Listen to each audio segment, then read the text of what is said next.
Welcome to Thinking Deeply About Primary Education, the podcast that makes time and space to think about pedagogy, teaching and learning, professional development, anything of interest to time-poor but enthusiasm-rich primary teachers. This week, I'm delighted to share with you an episode featuring two of the greatest minds in education, Becky and Sam Sims. During our chat, we discussed teacher and school development, teacher professional development, teacher retention, and much, much more. If you enjoyed this episode, I know you will, then please leave a review wherever you get your podcast picks from. And that's enough for me. Without further ado, let's spend some time thinking deeply about primary education.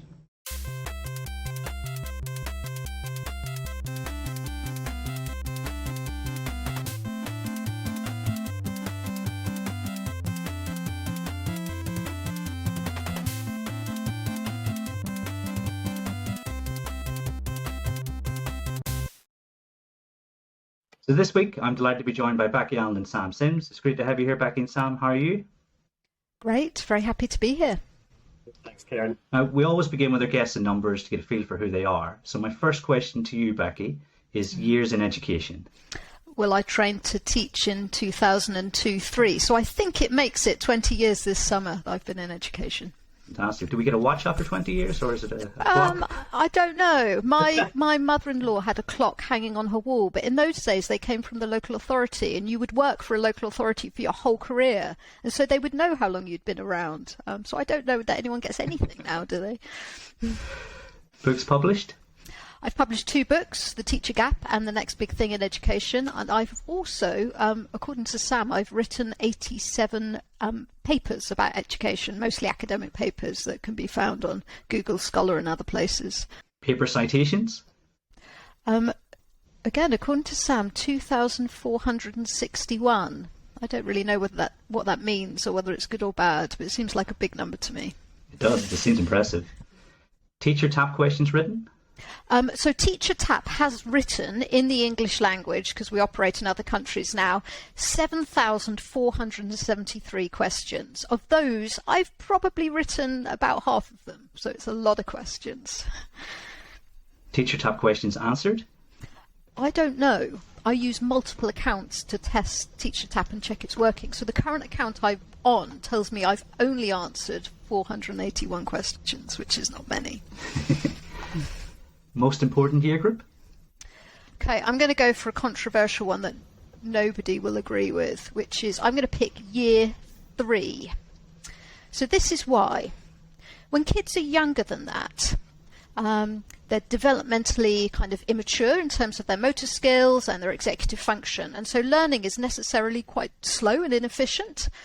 And I think there's a reason why kind of basically age 7 is the age when traditionally proper education kicks off, because you're able to start learning quite efficiently, and that's why, traditionally prep schools would start then, juniors, formal education in other countries. And why not later? Well, when I wonder what on earth education's for, which is like most of the time, the one thing I'm certain about is like teaching the 3 R's is really important. So the time within education where we're really focused on getting good at reading, writing and arithmetic has to be like the most important years in education. Yeah, I mean, you say unpopular, but I think certainly listeners of Thinking Deeply About Primary Education, we're very strong proponents that we put our strongest teachers in those earliest years, and that's interesting. The start of Key Stage 2, if that doesn't go right, well then year 6 is 3 times as difficult as it might, as it needs to be. Favourite year group? Well, I was a secondary trained teacher, so when I taught, my favourite year group was year 7. Since then, I have at my own kids' school run an infant singing club, and I will categorically say that I like year 2 a lot more than reception in year 1. Reception in year 1 are just, for me, like really crazy and hard to manage, whereas year 2s are an absolute joy to work with and have incredible memories. So for singing, they can just learn anything just like that, which when you're a middle-aged adult is kind of an astonishing kind of skill to have. So I suspect I should have been a junior school teacher. Tweets? My profile says 9,948, but for a long while I did used to auto-delete them. And this has in fact reminded me that I must start auto-deleting them again. Fantastic. And Sam, if I can ask you some similar questions. My first one for you, Sam, is years in education.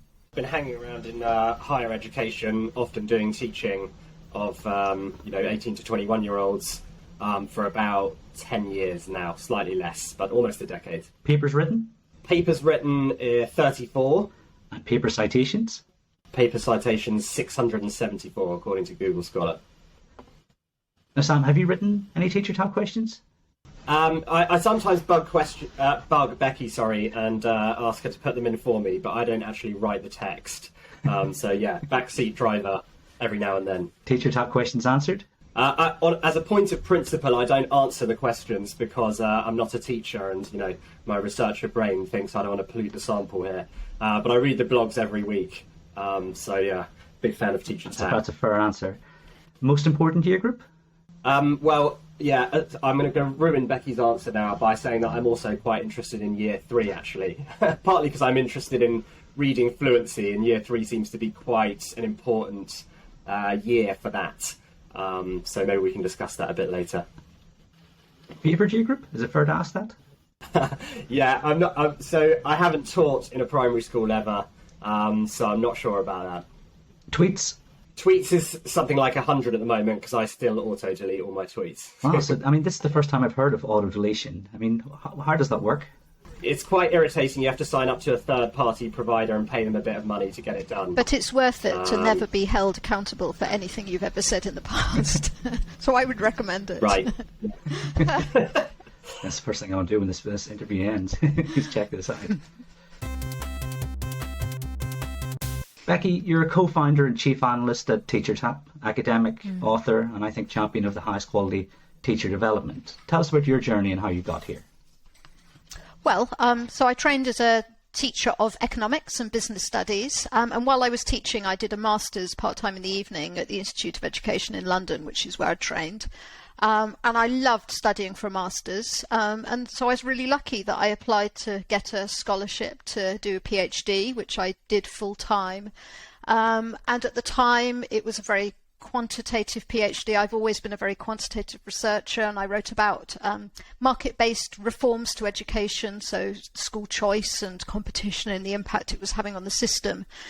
And I went on to have a lectureship at the Institute of Education. In fact, spent most of my career there.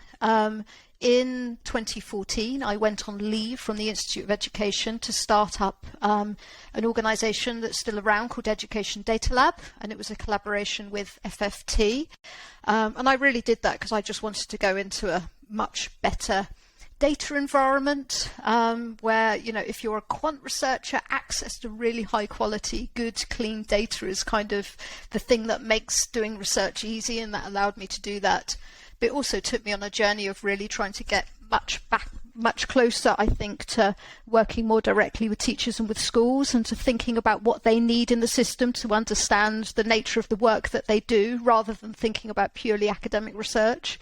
So I did go briefly back to the Institute of Education because I was only ever on leave. But by then, Laura McInerney and Alex Wetherall and I had started TeacherTap in 2017, in the summer of 2017, so 5 years ago. And what had started as something we thought we'd be doing for fun on a Sunday afternoon for a few hours had quickly spiraled into something really large. And so the three of us were having to make very, very tough decisions about what to do about that. And in the end, I decided to give up my academic post so that I could just focus on TeacherTap. At the time, my kids were really young, so doing both was just completely infeasible.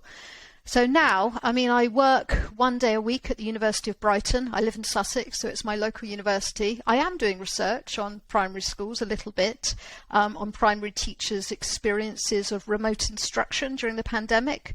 And I'm working with a team who's doing research on how maths curriculum resources are being used in primary schools. And then the rest of the time, I just work on TeacherTap, where things have continued to grow and keep us very busy, not least because we also work directly with schools now who want to survey their teachers, where we're specifically trying to focus on how you ask good questions for school improvement, rather than just endlessly asking teachers how they are and finding out they're not very happy. So that's where I've got to today. Yeah, I often find that as a teacher, when I'm reading research and when the researchers are coming at it from sort of the similar angle as yourself, Becky, where you know it's quantitative and it's going to be put to good use. I find it infinitely more useful than some other camps. I don't know if that's a really value-laden judgment, but I know that lots of people who are listening will really appreciate the work that you do, and Teacher Tap in particular. We have our own impression of how things are in schools, but when you see these sort of reasonably large samples sort of giving you a different picture, it really makes you think about what's happening. Yeah, and I'm sure we'll come back to this. You know, the teaching profession and schools are enormously diverse. And whenever anyone says to me, but I'm sure no teacher thinks that or does that, I can say to them, I promise you somewhere someone does and someone will. And it's been really sobering experience, actually, to endlessly be proven wrong by the questions we ask in Teacher Tap and just find out that things are not quite as you assume them to be, given your own experiences of the schools you teach in or perhaps the schools your children go to, that you can't just assume that everybody is doing everything the same. And that's what makes policy making ultimately so difficult, as I think we'll discuss today. Yeah, sometimes we'll sit and go, who's in that 2%? Who could that possibly be? Yeah. And then we have really rich discussions about the fact that, people might think about this, and this. So yeah, I think it's definitely massively helpful. So Sam, you're a lecturer at the CEPEO at UCL, author and co-author of perhaps the most important meta-analysis review for a generation. Those are my words, but I think they're true. Tell us about your journey and how you got here. Yeah, so I did the dreaded PPE degree at Oxford, and as part of that, we had 1 week on a social policy module, which was about education policy, and I just thought it was really, really fascinating. You know, sort of did the reading list from start to finish, unlike most of the other weeks. And learned about things like, I remember reading a paper by Sharon Gevirtz on school choice and just thinking this was absolutely fascinating. And so after university, I kind of fell into a job in a think tank, doing kind of policy related work, but spent a lot of time reading, you know, proper research by proper researchers, including Becky's research. And so I applied for doctoral funding to do a PhD and was supervised initially by Becky and later John Jerrim.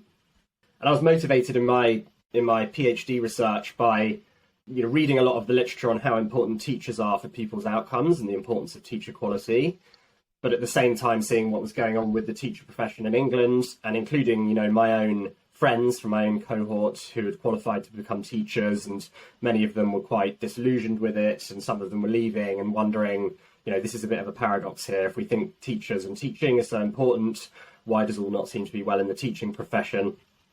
So I studied that for a few years, and now I'm kind of switching into studying teacher education and continuing professional development. And as you flagged, we've recently, or last year, published a meta-analysis for the EEF on what makes for effective teacher professional development. Yeah, I think it's been wonderful seeing the release of that sort of review and all the accompanying materials, because I think it's managed to break through, and it's not just for those of us who are interested in this kind of thing, you know, education as a hobby, so to speak, but I'm seeing head teachers engage with the sort of the idea of mechanisms and things. So I do think it has the potential to be really, really powerful. The nicest thing anyone can say about my research is that it's useful. So if I've achieved that a bit with this report, then I'm happy with that. Based on your extensive experience in research, what are your guiding principles for teacher and school development, and do they overlap? Sam, can I throw that your way first? Yeah, I think it's this is now quite a big literature. You know, we found 104 papers in our review. And so it's quite hard to sort of boil it down to a principle. But if I had to really sort of synthesize it as far as it can possibly go, I'd say that a pretty good heuristic for thinking about it is that professional development should be long and thin rather than lumpy. You know, so we set out in the paper 4 things that we think professional development needs to achieve to be effective. It needs to build some knowledge about what good teaching and learning is like. It needs to motivate some change in practice so that teachers come away feeling, you know, excited and really looking to change. It needs to develop techniques, some way of putting that into practice in the classroom, and then it needs to embed that. And all of those stages take time. You know, all of them, each of them takes more than 1 day, for example. You know, knowledge building is a process, not an event. Developing new techniques, iterating them, refining them in the classroom, this takes time. And embedding things, just takes practice. This doesn't happen overnight. And so if your professional development, looks like big, lumpy sort of clods of PD, a whole day on this and then not much afterwards, you're probably not doing it right. Whereas if it's long and thin, you're revisiting ideas, you're iterating, you're refining, you're getting feedback on the same stuff over time, you're more likely to be getting it right. That's my attempt to be pithy. That's 100 pages of report boiled down to 2 minutes. And if maybe I can add to that, to think about the relationship between what school development might be and what teacher development might be. I suppose the dilemma we have is that schools are complex systems, so it's almost impossible to characterise anything that a school would do by way of development that's independent of its teachers. And this presents something of a dilemma, because teachers are necessarily diverse. And I say necessarily because they have to be diverse in part because of the nature of the people that they're teaching is very diverse. They are diverse because they've been trained in bygone eras where they have particular pedagogies and habits of the classroom that they can't disrupt, and you disrupt at your peril, frankly.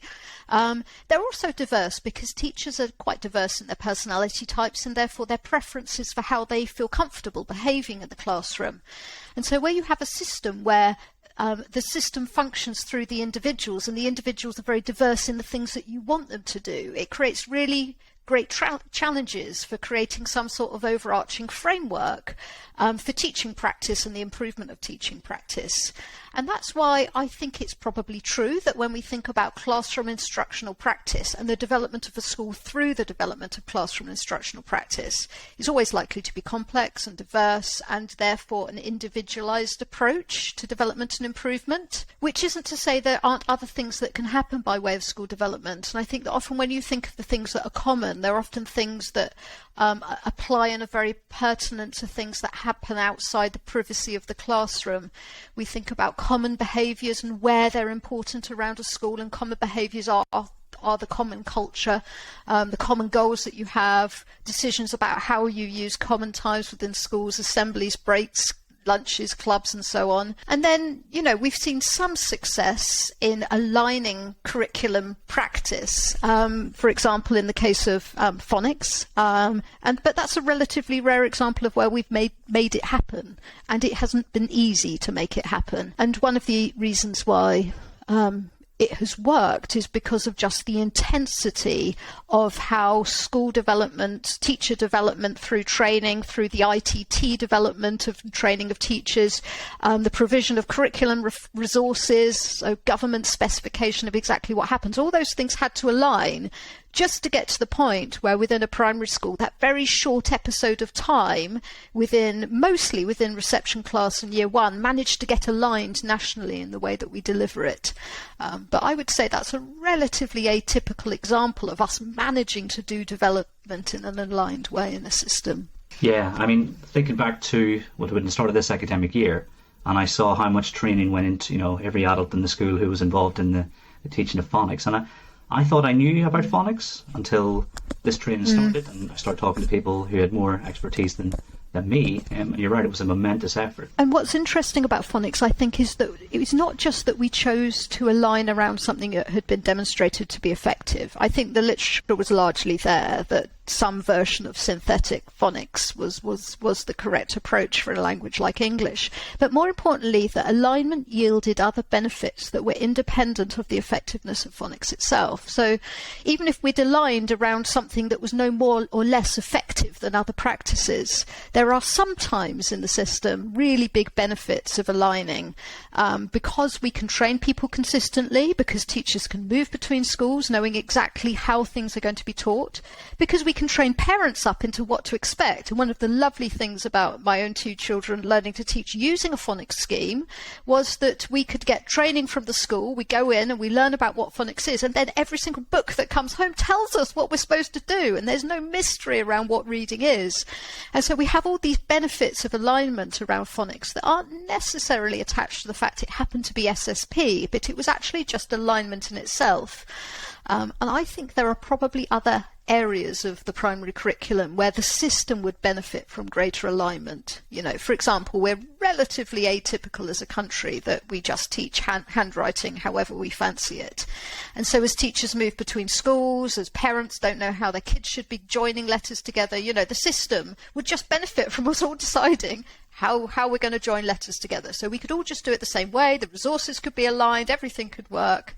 And I doubt anybody is so attached to a particular way of joining letters together that we could, you know, we would see significant downsides of getting alignment there. What about your mathematics? Because obviously you said you've been doing some research in mathematics. Is there anything you would try and align us in that field? Well, there's been a certain amount of alignment happened, courtesy of Nick Gibb, around written methods. And let me just say something about that. As somebody who taught Year 7 maths in an era where there wasn't alignment, it was really incredibly difficult to have classes arriving where the kids' long written methods for things like long multiplication had been taught in diverse ways, which is not to say there's not benefits or drawbacks of the different types of written methods. It's simply that at some point you need to have common instructional approaches within a system where kids move schools, and everybody moves schools pretty much at secondary school.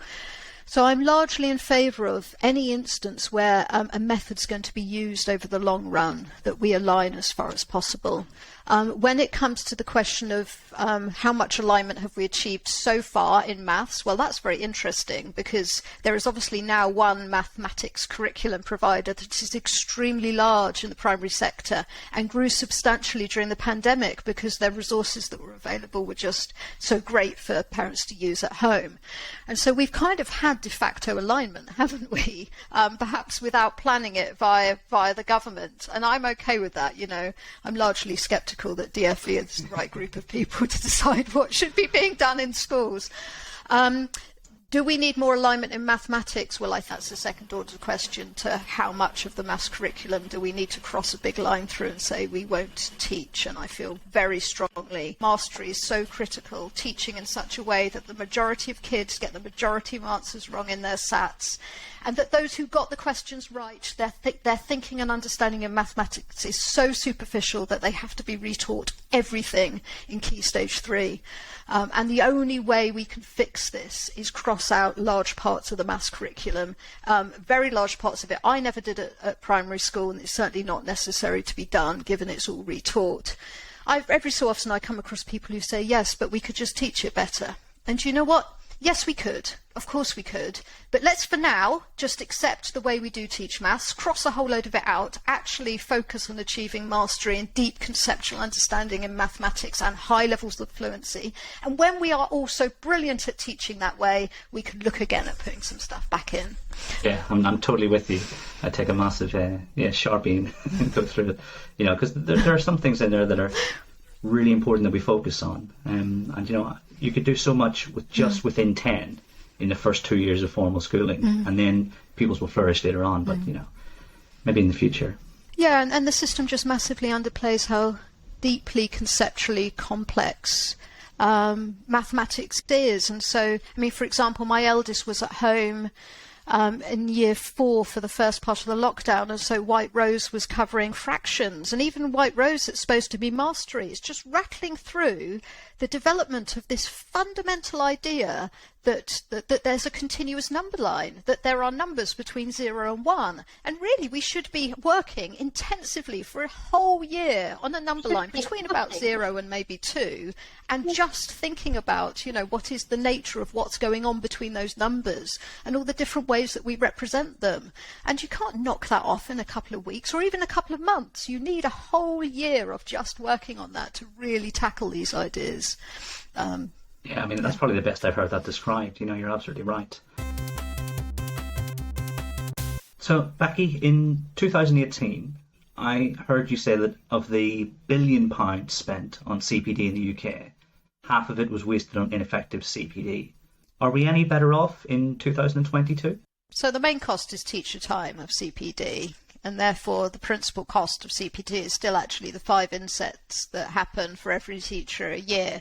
I'm not sure a lot of that time is any better focused on professional development as opposed to other stuff that goes on. Perhaps that's inevitable and perhaps that's okay. I think the good things that have happened is just a much greater appreciation of how hard it is. My perceptions are that things are better around the MPQs and around the rise of instructional coaching. Perhaps Sam might say something about that, though, and give his thoughts on it. Yeah, so I think there's that famous paper by Rob Coe, which is his inaugural address at Durham, where he surveyed all the kind of long run evidence, including when people administered the same tests decades apart and that sort of thing, to try and understand whether the school system was improving. And his stark and slightly depressing finding was that it was not. And it's pretty easy to rationalise this when you think about just how hard it is for teachers to kind of share what they've learned with each other from their experience in the classroom. Every time a teacher retires, they take with them a load of really valuable expertise, and they're replaced by a newbie who kind of goes about learning that same expertise all over again. And so, in the long run, I think improvements come from improvements in the evidence base, essentially, because this provides new insights about how we should be teaching in the classroom, and it also enables teachers to kind of more reliably share their own expertise with each other, because they have a sort of common language and a justification for learning from each other and so on. Of course, it's all very difficult and piecemeal, but I think in the long run, evidence is what kind of helps expertise grow in total.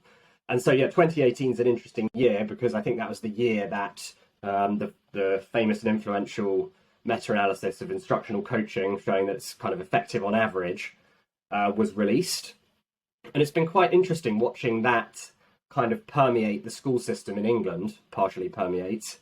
We're five years down the line, and it seems that that's now in quite a lot of schools. It's kind of hard to quantify how many, but it's certainly popular. There was recently a conference that was dedicated entirely to instructional coaching in schools. Just the fact that we have this evidence to draw on probably does mean we're in a slightly better place. The schools that are doing instructional coaching have probably replaced the sort of lumpy professional development that I was talking about earlier with instructional coaching. Of course, there'll be a whole sort of distribution of quality. Some people will be kind of interpreting it faithfully and other people less so. It's difficult to get this stuff right. So it's not like we've had a transformation, but just the fact that we now have that evidence, and it's had some years to bed in, means I think we probably are in a slightly better a situation than we were in 2018. So interestingly, I think the new MPQs might be able to sort of speed this up.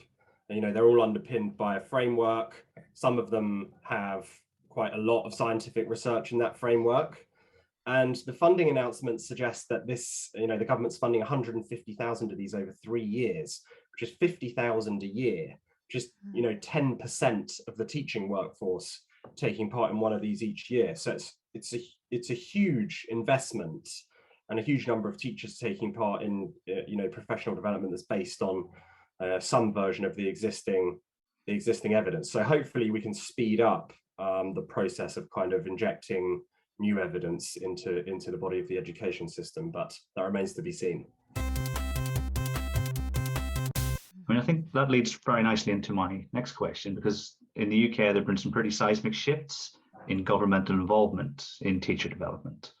Do you think that these shifts will improve our lot, and what needs to happen for that to be the case? I think I'm optimistic, but it's too early to tell. Particularly what are described as the specialist ones. So, for example, leading teacher development, leading literacy, leading teaching. There's a pretty good evidence base underpinning these, and hopefully that will be kind of added to and refined over time. If there is some way of improving the school system, I think it probably looks something like this. The danger is that we try to kind of cram too much stuff into the underpinning frameworks, and that will, it runs the risk of kind of overloading the programs and they're just kind of racing through the material. Or it runs the risk of kind of overreach, and we're including stuff that isn't really evidence-based or is sort of marginally evidence-based, which I think potentially can undermine the credibility of the whole, the framework and the professional qualifications that sit on top of them. So better to, have less in the framework and better in the framework. rather than kind of over expanding. Because there's a temptation for policymakers to kind of put their favoured stuff in there, right? And you know, we want to keep it nice and as clean as possible, scientific as possible. I'm more skeptical than Sam, but that's probably because I'm older than him. One of the defining features, I think, of watching DFE try to do things for 20 years is that you become incredibly skeptical that anything that they've got their finger in is going to be a success. And if we think about it conceptually, anytime DFE choose to do anything prescriptive, they presume that individual schools are incapable of acting in the best interests of learners and teachers. And by anything, I mean whether they're just funneling ring-fenced cash, which they often do, you must spend money on this thing, regulating providers, regulating specifications, all these different ways that intervene. Perhaps individual schools are incapable of acting in the best interests of the system. You know, both Sam and I studied some labour economics, so we both know that individual firms have a tendency to underinvest in general skills. Since teachers move jobs, you don't necessarily have an incentive, for example, as a head teacher, to help develop your own senior leadership team and prepare them for headship themselves, because you may not want them to leave. But I think it's also true that generic government solutions will always be suboptimal for individual situations. Then you ask the question, well, how suboptimal? Well, it depends. I think the MPQs that have been successful are fundamentally ones that are preparing people for more senior roles in schools, where the nature of the job is that there are concrete things that can be taught and prepared for outside the classroom. But we've also already talked about the kind of the messiness and the diversity of classroom practice. And I think you're more limited in what you deliver via MPQs by way of improving teachers within the classroom. And then there's some things that have happened where I think some people would argue that what is contained within the government prescriptions at the moment is suboptimal for pretty much everyone. Unfortunately, it looks like the early career framework is an example of that. Why? Well, it's pretty prescriptive about what mentors and mentees should be doing and should be talking about and should be developing. And it's probably doing that during a time when early career teachers should be and necessarily are firefighting. In other words, like the job of your first 2 years in teaching is mostly survival, and the job of the mentors is to work out what things are going catastrophically wrong, because there will be something, and to work out a way to help you survive and get through. In the case of secondary teachers, it's nearly always behaviour management. And so whilst it might be very interesting to have an ECF that's teaching you stuff about cognition that you're supposed to be working on, ultimately, if you've got a crisis around a year 9 class, then you need to be only talking about behaviour management and survival for that. And that's, you know, that's just an example of how when we talk about classroom practice, you know, that frameworks are quite poorly equipped in delivering what teachers need at any point in time to help them get better in terms of instructional practice, which is different to helping heads understand how to be head teachers. Do you think that's exacerbated by the fact that there's such, I think, you're talking about research, and it feels as if some of the research that we're using now might move on, or we might move away from it, if the government were to change and another party were in government. And do you think that's something we should move away from as a system, towards something where we've got like an independent sort of group responsible for this kind of thing? I don't know. I'm a bit equivocal about it. I mean, I think that given the goals of education, it's necessarily politicized. I'm okay with a government that tells schools what they should do, what they should teach, and so on. And in that sense, whilst I dislike a lot of the current curriculum faddishness that's going on, I also absolutely think the government had a right to stick their finger into it if that's what they wanted to do, including appointing a chief inspector who would implement the framework they chose to inspect. And, I obviously have grave doubts about it, but it doesn't mean that it was the wrong thing to do. I just don't know how you separate so much of what education is and should be from the politics of education. That said, there's some scientific stuff that you have to be really careful about baking into a framework, because scientific knowledge is always tentative and I think, Sam, you've thought quite a lot about this and how we set up for the long term better frameworks, political frameworks for thinking about this? Yeah. So, I mean, I broadly agree with what Becky has said, and I think, yeah, it's a democracy. The government has a right to direct the system, and it seems to me that there were some areas where what we were providing in initial teacher training was behind the research frontier. It's like really hard to kind of get a definitive view of that or evidence how big the gap was.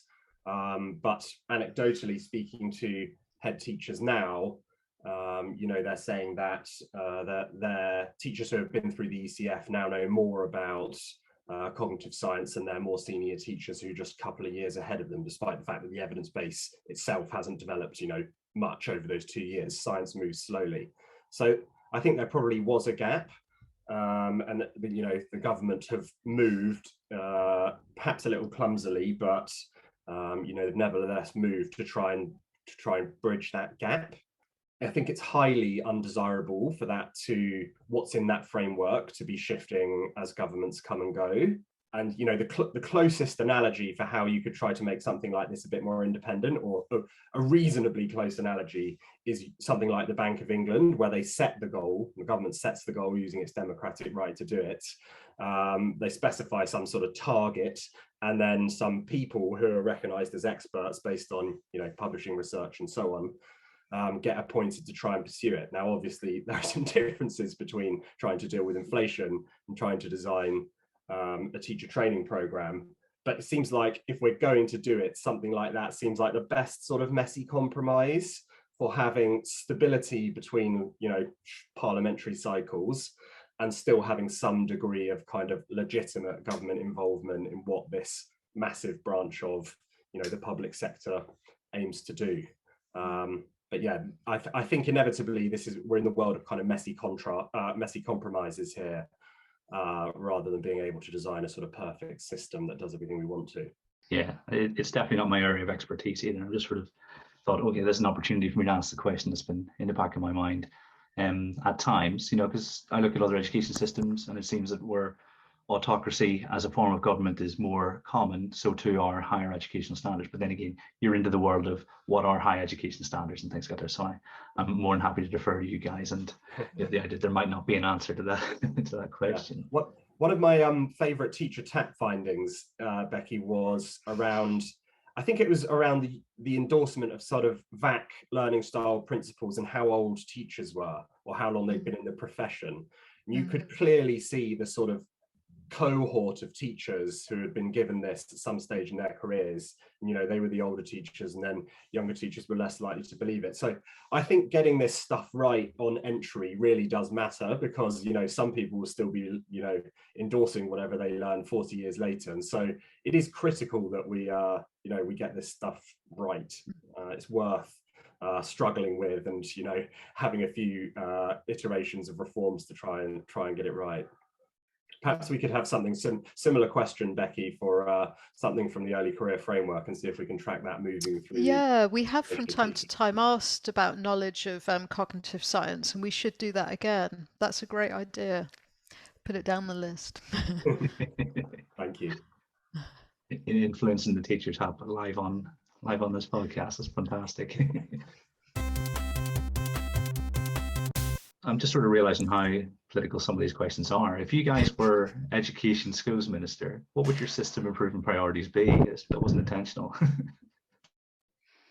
you want to go first, Sam? Sure. Okay. So I think mine would be around reading, and getting primary reading better than it is now, system-wide. So in the Pearls 2016 data, they test a load of year fives.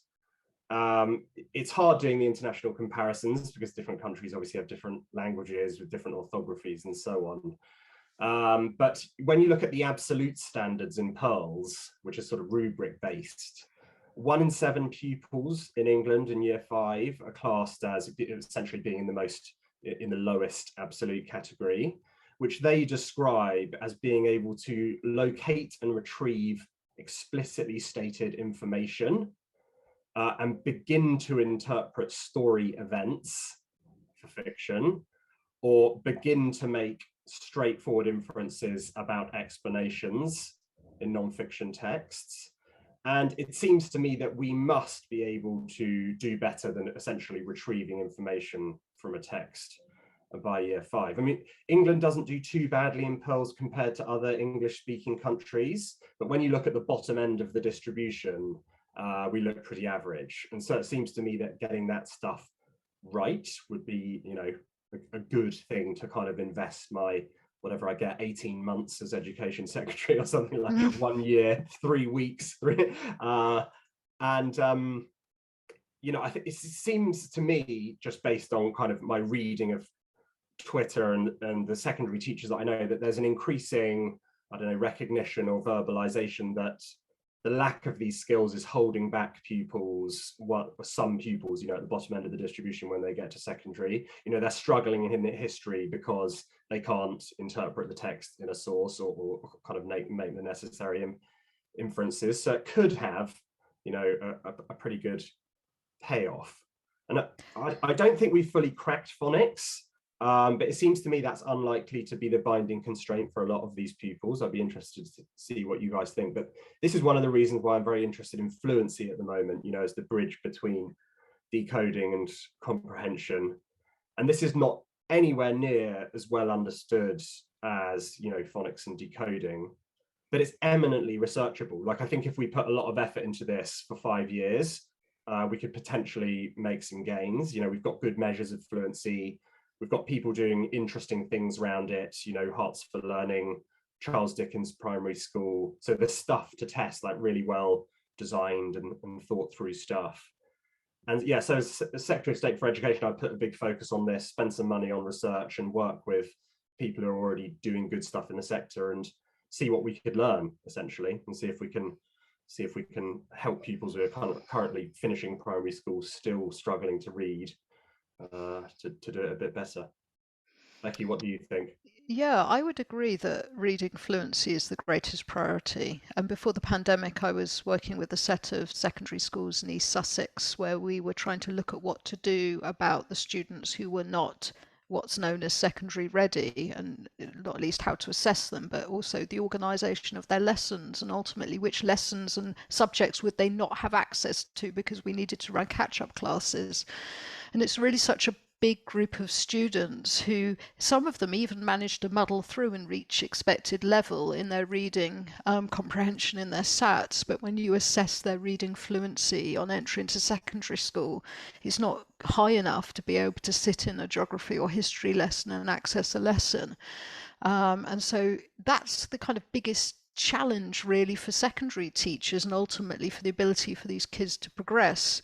I suppose the thing I would say beyond kind of on the what should we do is, well, to make something a priority, we have to make other things less of a priority.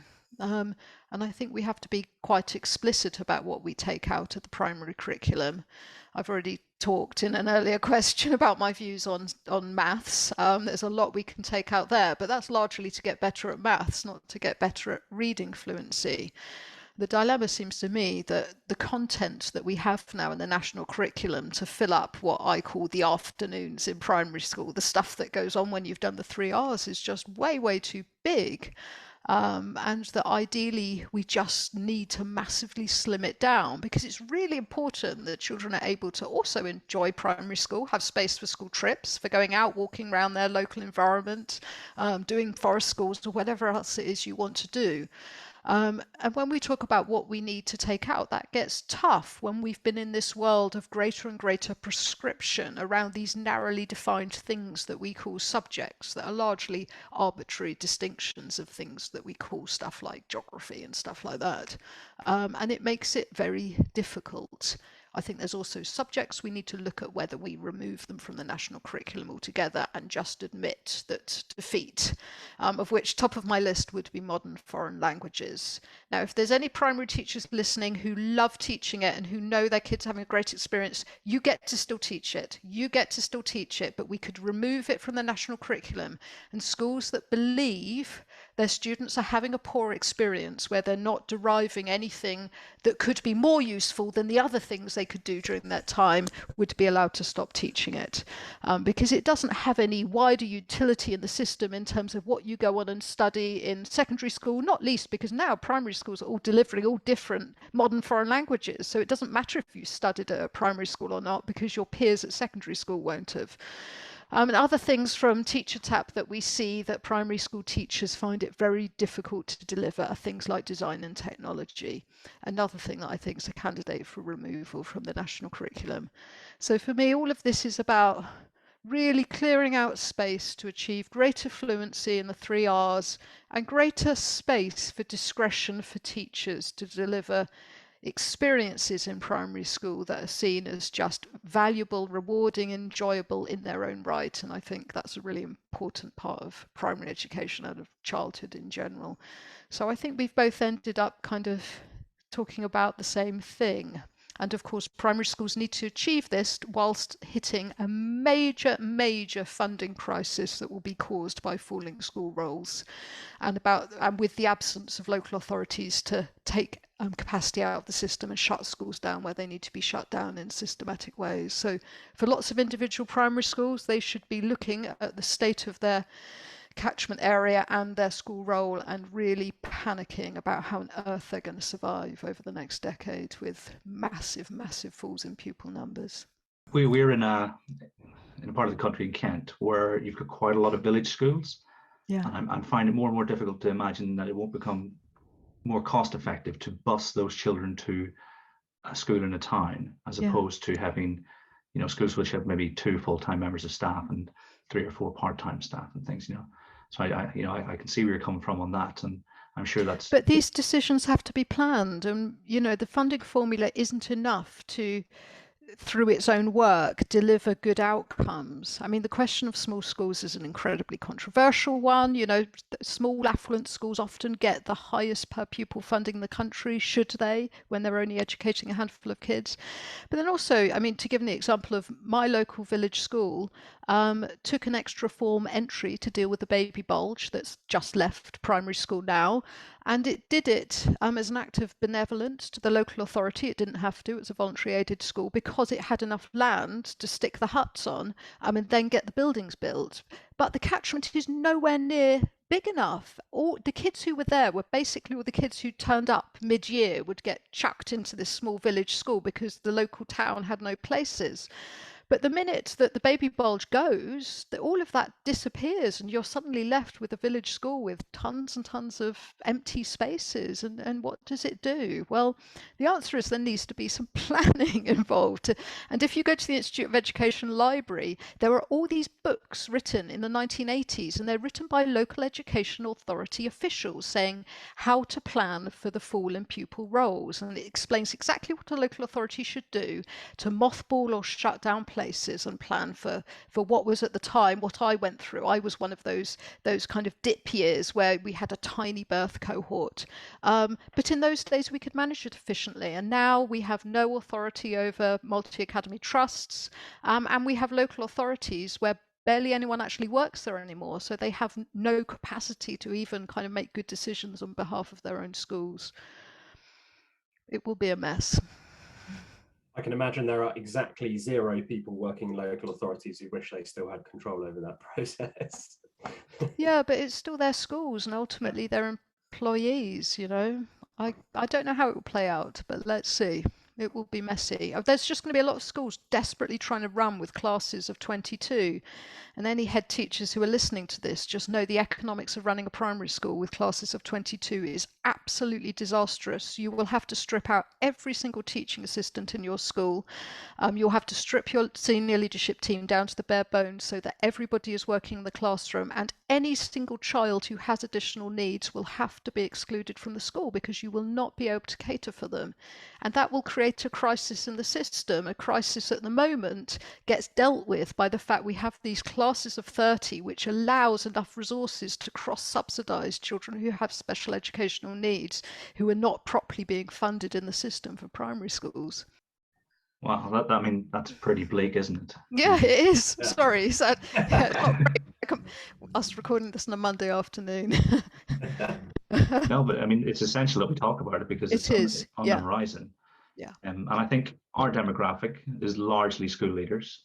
Mm. If the, because the numbers are never exactly precise, but you would find that they're probably 34 to 40 years of age, probably pushing towards senior leadership in their careers. Mm. So it'll be on their minds. And if it's not, it should be, because I've definitely seen experienced head teachers talk about this, about how there needs to be something put in place. Mm. Yeah, hopefully someone in government will listen and do something about it. What, the DfE? Are we sure we want them to do something? Usually everything they do is a bit of a disaster. Be careful what you wish for. I mean, if I could circle back to what you were saying, Sam, about reading and secondary teacher engagement and things, I do think it's very hard to go outside your own bubble. But we do see a lot of secondary teachers engaging with primary colleagues on social media. Certainly from conversations I have with people like Chris Such, it seems to be akin to maths, where if pupils are having issues in secondary school, well, then they go back to year 5. And I say this to heads of departments who have agreed with me, and so I'm hoping it's not based on fantasy, but they'll go back, instead of going back to number bonds and sort of the principles of counting and the real core building blocks of numeracy, they'll go back to adding fractions in year 5. And I think something similar might be happening in reading, where the distinction between decoding and reading isn't necessarily marked out. And I think that would probably be our next step across phases, is to identify where the issues are. Because like you said, it might not be that phonics is the issue, but where it is the issue, having the willingness and the capacity to go to that level and say, okay, right, we're going to teach these children the code and see how that impacts on their ability to read and engage with other subjects. The first best solution has to be to get this stuff right at primary school. And if there's any cause for optimism, I think it just comes from more research. There's a lot of low-hanging fruit, is really what I was saying, around doing research in this area, I think. So we'll see. In the teacher gap, you both discussed the limited role that money plays in teacher retention. How would you solve the retention crisis, and what can school leaders do in their own spaces to retain their teachers? Yeah, so we talk a lot about performance-related pay in the book, which was a kind of big debate at the time we were writing it. And we were very skeptical about that on the grounds that proper performance-related pay, if you achieve target X, then you get paid Y, or you get a pay rise Y next year. The evidence for it is very inconsistent about whether it works or not. It often leads to cheating and gaming. And there's plenty of evidence that it demotivates teachers because they end up sort of feeding this data beast rather than doing the thing they love, which is teaching. I mean, since writing the book, I've become more impressed by the evidence on just having pay being high enough, not conditional on hitting targets or whatever, for retention. And my colleague Asma Ben-Hender and I have just written a paper evaluating an increase in early career pay for maths and physics secondary school teachers, and where we find that a 1% increase in pay leads to about a 3% chance of 3% reduction, in the probability of leaving teaching for those teachers in those subjects in secondary in their early careers. And this lines up pretty nicely with similar studies and evidence from the US. So I think it's important just that we pay teachers enough in that early career period to keep them in the profession, essentially. But that doesn't change our view on performance-related pay and the dangers of having that. I think, Becky, go for it. I was going to say something that perhaps people won't like to hear about flexible working, which is something that I think about a lot and I worry about a lot. I think it's particularly pertinent to primary schools because the primary teacher labour market is firstly largely feminised. It's a group of women who largely like children. That's why they became teachers. And so when they have children themselves, they tend to want to spend time with these children, which presents a dilemma for keeping women in their 30s and 40s in the labour market. And we've seen increasingly that flexible working has been the solution for primary schools, where it's very common now that your children will have two teachers each year. We should be attuned to some of the dilemmas of this. And we know the dilemmas, and we know them because of adjacent research in adjacent fields that's been done on the impact of the time you spend with a teacher, on how well they know you, and therefore how effectively they can meet your needs. We know it from two different types of studies. One of the sets of studies are the looping studies. So looping is the word that Americans use to describe what happens when a primary and elementary, a primary teacher keeps on a year group for a second year. And they show that largely the impact is positive. And it's positive because the teacher already knows them in the September of the second year, and so they can hit the ground running with attending to the individual needs of the kids. And there's good reasons why we don't do it. Not least if you have ineffective teachers, then it becomes very inequitable who has which teachers. But the other literature is the literature on the incidence of specialist teachers within elementary schools. So this is the idea that within an elementary school, suppose you have a 2-form entry, one of you should specialise in maths and the other in English language and the arts, and you should swap the classes round. So one of you teaches maths twice and one of you teaches the English element twice to both classes. And we show that that type of practice damages student learning.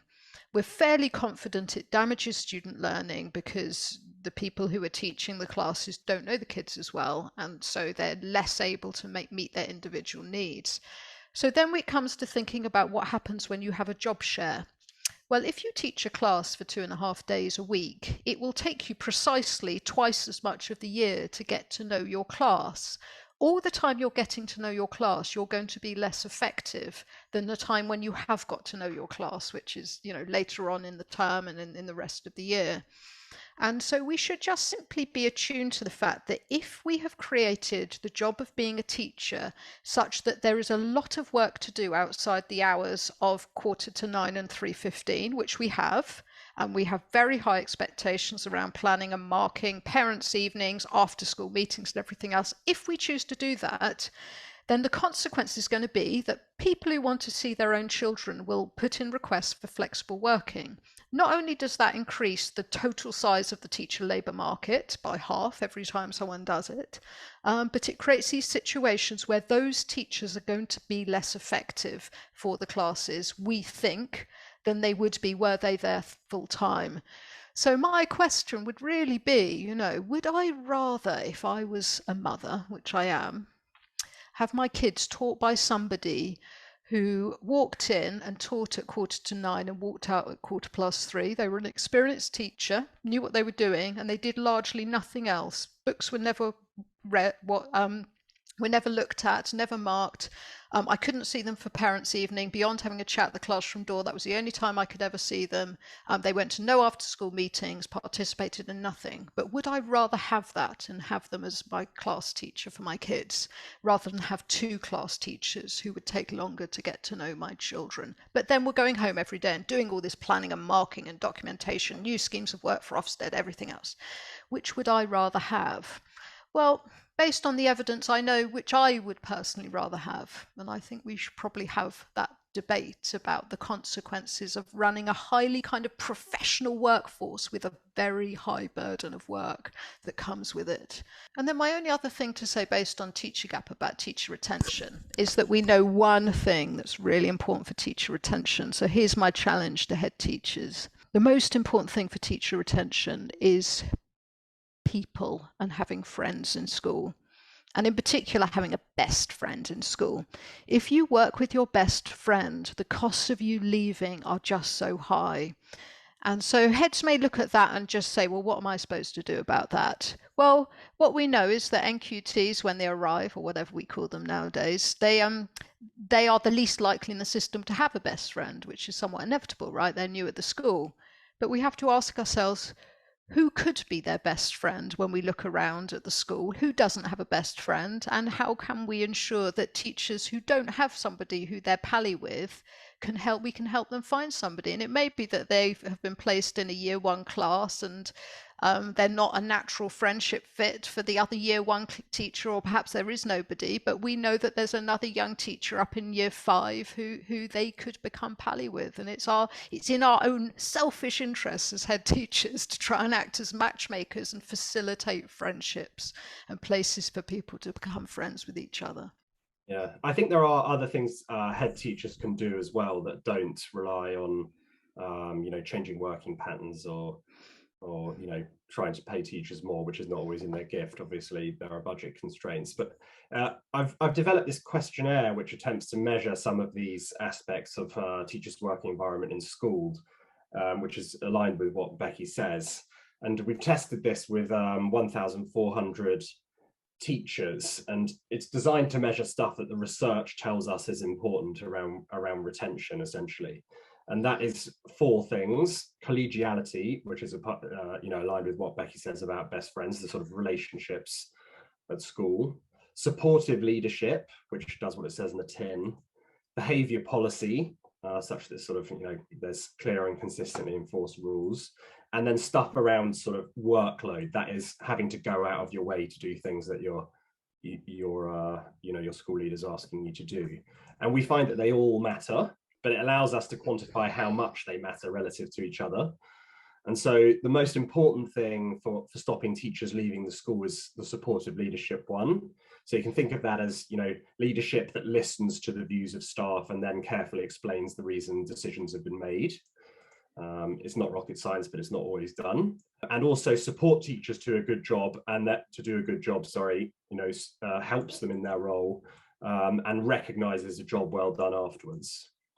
Interestingly, when it comes to preventing teachers leaving the profession overall, not just their school, workload and compliance comes out as the strongest predictor of teachers' desire to leave the profession. And so that is things like not asking teachers to generate data or evidence, I'm doing air quotes, kind of for the sake of it, which is definitely one of the things they'd be doing after 3:15, and ensuring that non-teaching tasks, things like requirements around marking or lesson planning, again, definitely in the after 3:15 category, don't get in the way of the core task of teaching and learning. What you said, Becky, about specialisms and splitting teachers, I've spent quite a lot of time talking about how I think a specialist model would be better for academic attainment in the UK.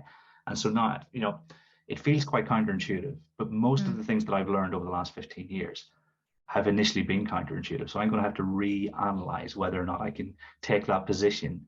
It is the opposite of what makes sense to me. So I know it's worth thinking about more, if that makes sense. Or perhaps if people want to understand why it's true in their head teachers, perhaps over the next academic year, pick one of your teachers and go in at the start of the year and watch how they interact with the class and how they teach the class, and talk to them about what goes wrong and what the problems are, and really try to get your head around the extent to which they don't know the class at the start of the year, and the extent to which that causes problems, whether it's problems, behavior problems, or problems where they're not attending to particular children who are misunderstanding things. They're not understanding why, when a child is sitting there not doing any work, what the likely causes are likely to be given that child. And then keep revisiting that same class and having those conversations, and say to that teacher, what have you learned recently about this class that's allowing you to make good decisions about them? And I think within the system, partly because secondary teachers are very proud of their subject specialism, we think that what we're doing is imparting knowledge. I think we overemphasize within the system the importance of knowing stuff as opposed to knowing children and knowing who children are and what they need in order to feel happy and motivated and to keep them on track and keep them understanding things in the classroom.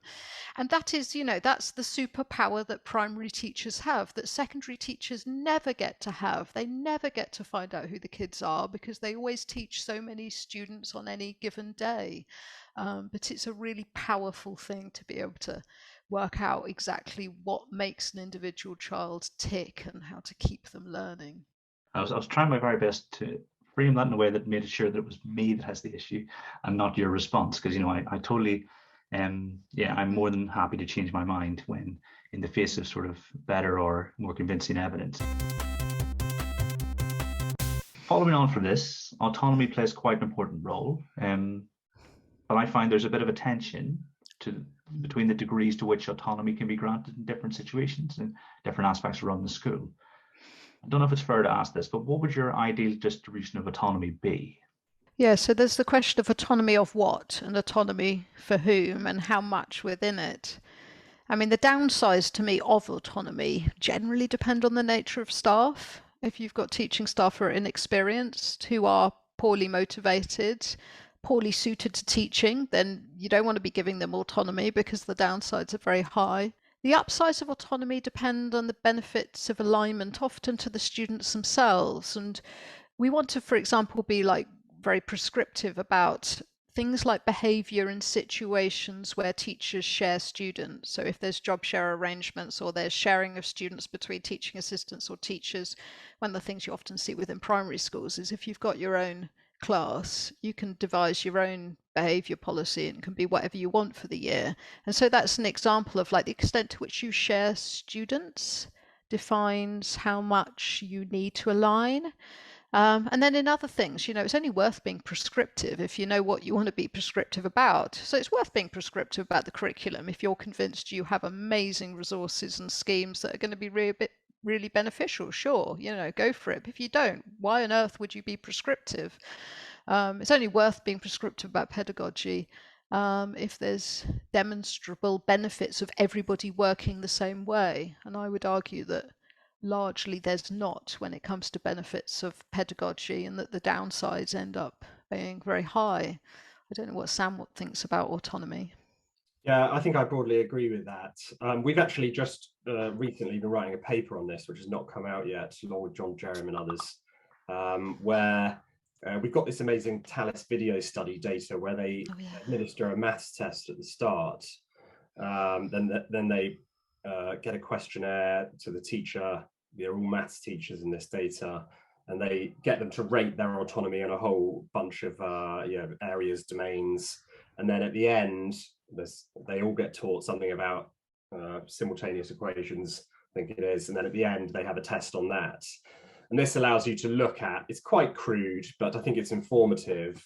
What correlations do we see between the amount of autonomy their maths teacher has over these different areas and the sort of amount of gains they make in their learning?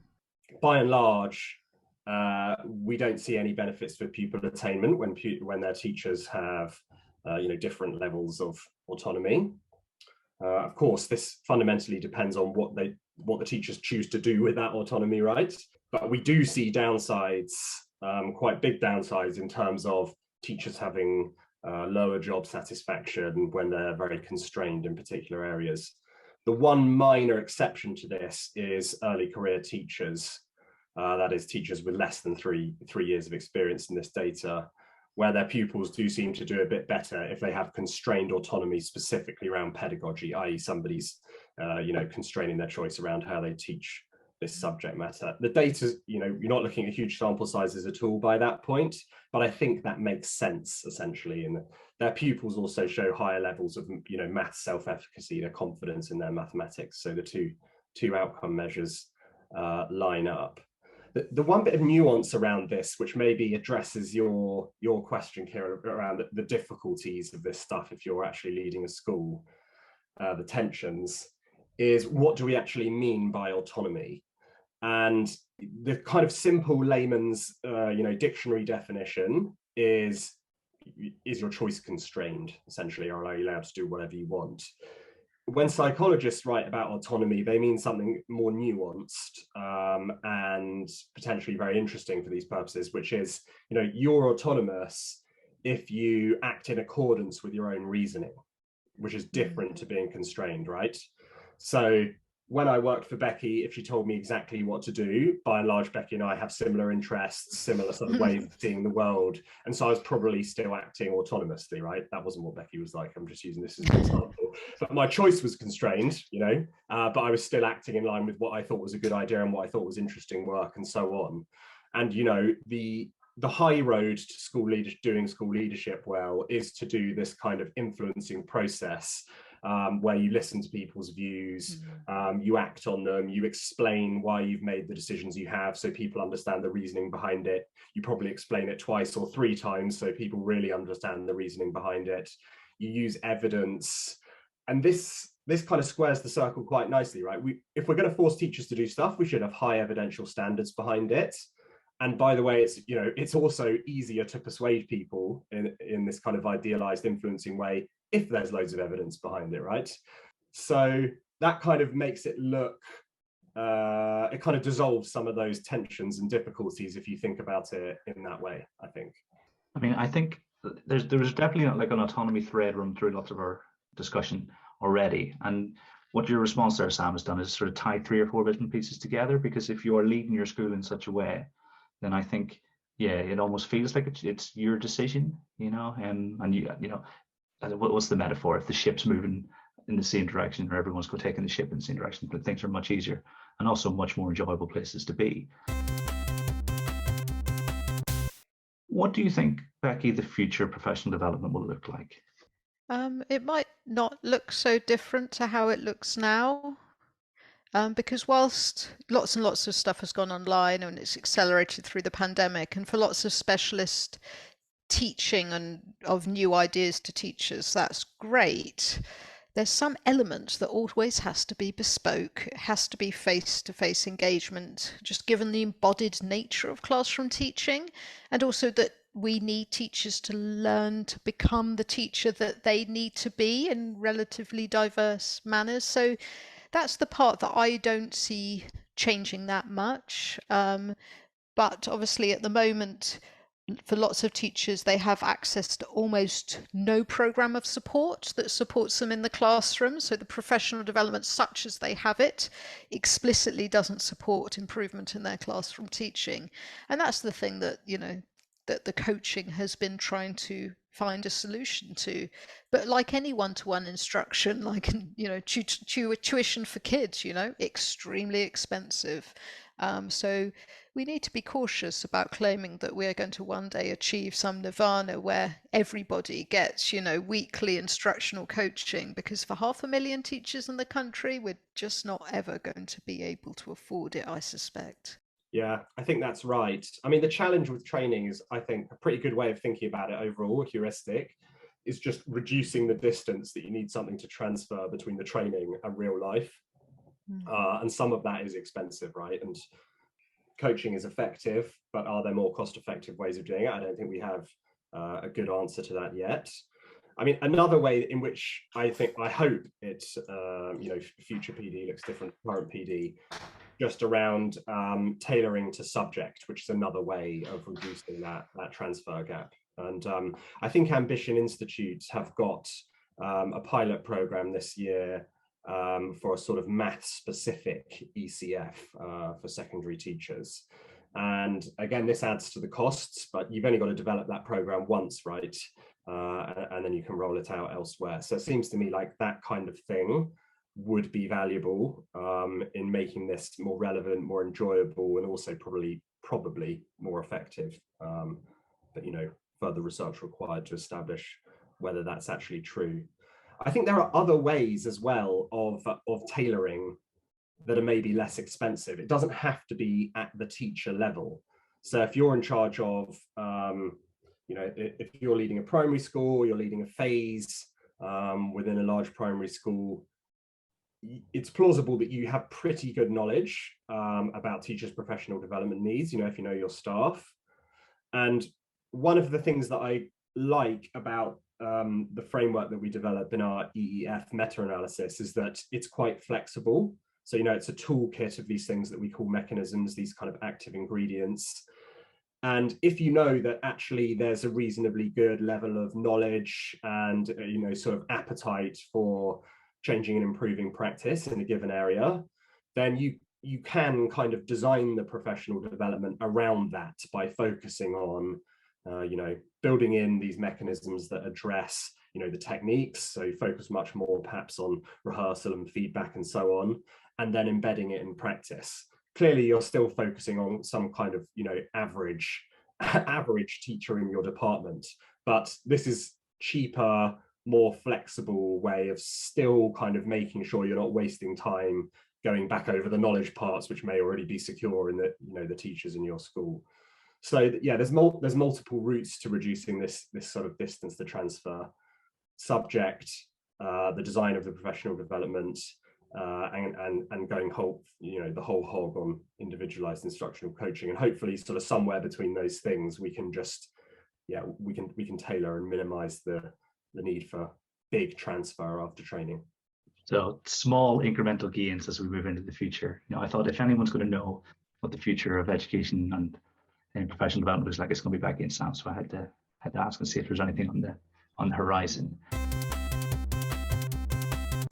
The last question I've got is probably my favorite one that I've had the chance to ask, because I don't know what the response will be.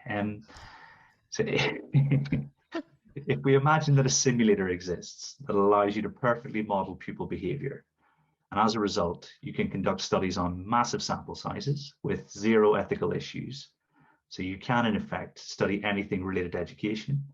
The catch is that you can only conduct one study. What would you investigate? Shall I start, just because I'm not sure I've got a great answer, and then we can finish on an amazing response from Sam, which I'm looking forward to. I mean, for us as researchers, this is like putting a young child in a sweet shop. I mean, you just are absolutely paralyzed by this. But then also, like, for me, I only work a day a week as an academic at the moment. And part of the reason I do that, apart from Teacher Tab, is I'm kind of not actually sure whether I really believe there are big things that we could research that could fix education because of the complexity of the system.